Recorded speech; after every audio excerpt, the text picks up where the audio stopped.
somile adia engemo siam de mai de ti lai ko chu central ka ko tu te siam de tu le siam ka ria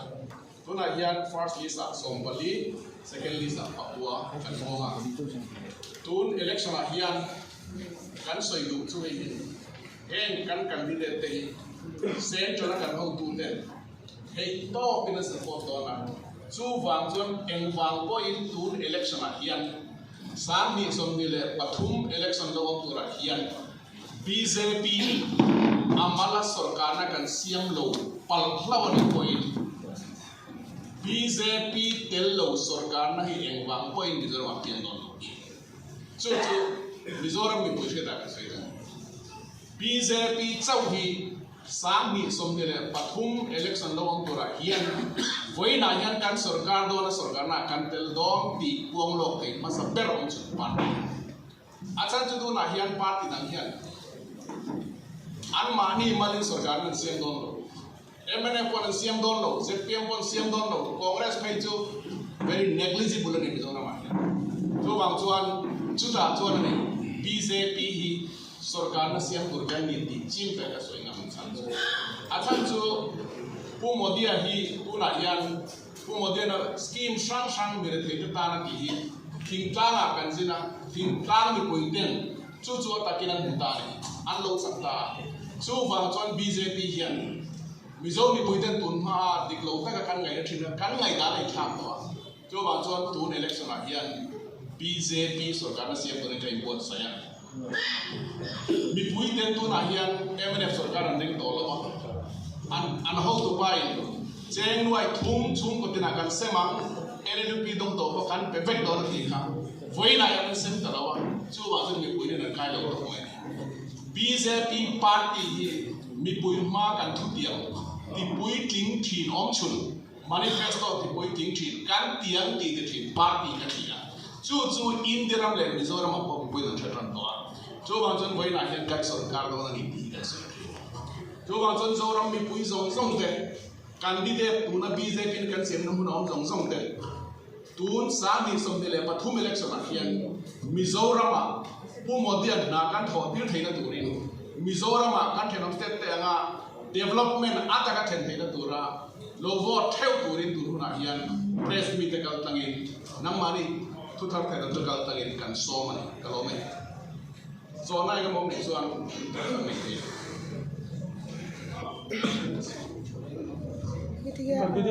candidate siya chuan tual kan ti chuan kan siya chuan first list a hian hatsaka pu malsom thuanga pakhat na constituency number 1 constituency number 2 a dampa pu banlan huaka constituency number 3 a malika pu lalin lena style constituency 6 seruya pu Robinson malsom thuanga ma 23 champhai lota pu PS tuanga 20th Sang Turzoa pu malsoma lunglei westra PR lalbek tuange Thaurang westra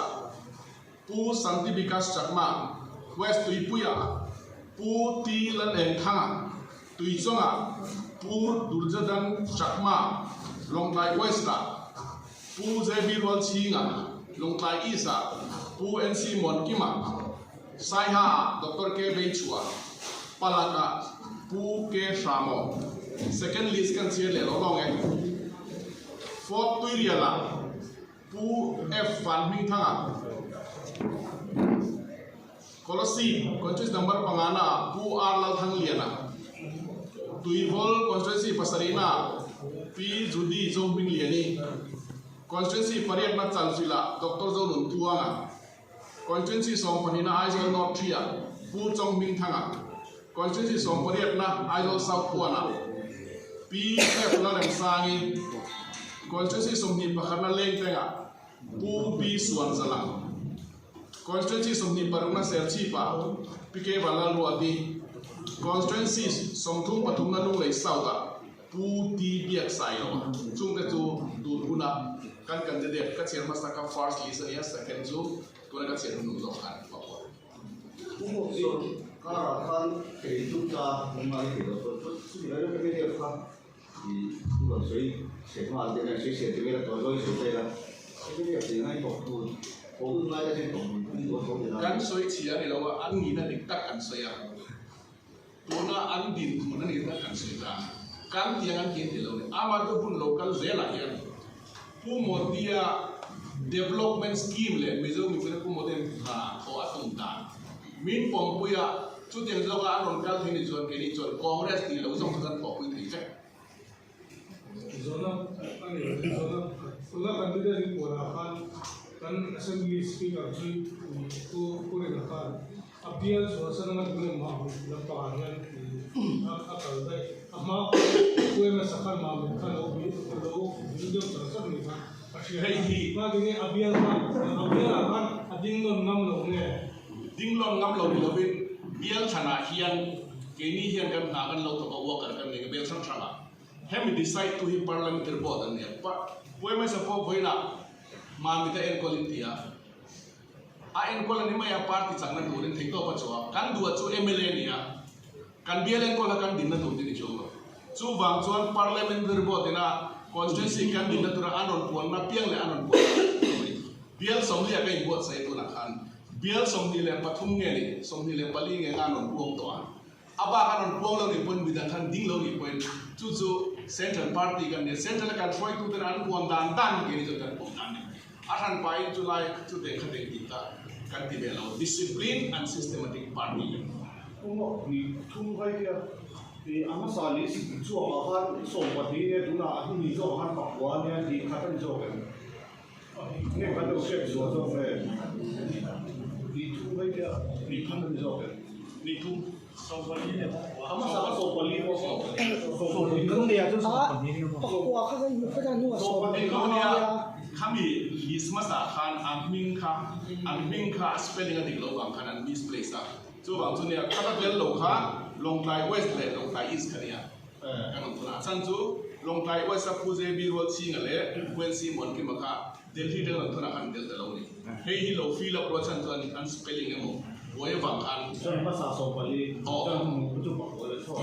kan lo zo ve du chu pumo ka khan ama ponai sei thin to angin sarkar na kan del don ja to na kan chiang taka puang thei om chun chu kei man ni iti ta ni chumi tur chuan tu na party om sa le hian lo in bia khangai ta ani lo chuan atu lampang in biak na kha chu lo soi lok thei ni si lawa tina ni the mi lo in lo dor lok kham to tina ni tu ma kan dor lok lo hei chu post election a delhi a hakikala hi chu unit kan ni a kan headquarter chu delhi ania delhi kan shoi tu ten tu nge kan tho pui nga enge kan tho pui ang ha ka chu delhi re tu ni a kan candidate po ke mani kan del lo khutan le khateng che kan headquarter delhi a kha no khateng le la kan mai to ke zona pakat de BJP yang mai so ni ka seta kum sang ni so pariat in don kan di MLF na to kum kan MLF pakat nei ka in so na nga so ka ta tuna kum sang ni so na le tum pa mania an lom do ko ma kan assembly speaker ko ta kami kan MLF panga tanga pariat kan nei ang india tuna sarkar na siam tu zima kan tel le ang ikan yo so yo ma sei inge yo inge ma so na inge ma so na san ne su ma kan son na san chu Mizoram kan sarkar from to te hi mi puiten from le zel kan za bawa adot le chuan people of Mizoram trust Modi pro poor scheme Mizo mi puite hian pu Modia na thoda and ring to ka pu Modia na mi re theite le development na thona ko nga amana na hi Mizo mi puiten than dia chu wa chon ma kan sona ne bidi chama han sem thala mi na min tin chon ka ki the ko ani kha dia chon khami kha an ron ti lu che ta lo me pu bidi kha chu kan thet pui lo wa achan chu ador tu kan ni lo wa pu model le pu mi sa ador tu ni ya pu je pin na kan to lo bial somli chu thing lo ta bial somli le khai don buang ta tu na in puan ma sak khawa hi in thing nge na tu ra in rin bi ti na ni the กัน system มาส่วน first phase second phase อัตุลนี่ส่วน third phase แต่คนบอกทีนะส่วนบางส่วนเอาไฟเรียนถิ่นที่น้ำเยี่ยมไปกันPakalelo, ikalaw, i-simlang pangahan ko kalakan, siksalu, sama kan BJP kan BJP kan tiang loa andiman kan dia hipon puna kena ngai tua amai sampai kan TikTok cuy mana ini ero cuy TikTok cuy andiman kan soal ini pun puna soal kita kan tu tu apa